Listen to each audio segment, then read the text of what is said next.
অনেক দিন পর আজকে হঠাৎ করে মনে হলো যে একটা হিজাবি মেয়ে আর্ট করা যাক। সাধারণত আমার এমন ধরনের ছবি আঁকা হয় না, খুব কম। 2021 সালে 20 সালে এগুলো বেশি আর্ট করতাম। সকালবেলা উঠেই আমি কাজে বসে গেছিলাম।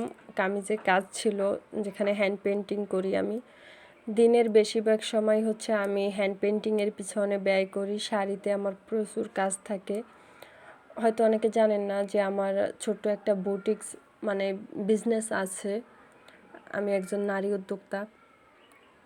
তো নিজ শহরে এতদিন খুব ভালো মতো কাজ করে আসছি, বিভিন্ন সংগঠনের সাথে থেকেছি। এখন অনলাইনেও নিজের কাজটুকু তুলে ধরার চেষ্টা করতেছি, পাশাপাশি টিউটোরিয়াল ভিডিও দিচ্ছি। যেহেতু আমি দিনের বেশিরভাগ সময় হ্যান্ড পেন্টিংয়ের পিছনে ব্যয় করি, তাই আর্ট এই যে পেন্সিল স্কেচ, তারপর এই ধরনের যে বিভিন্ন পিকচার আর্ট করা, এগুলো একটু কমই হয়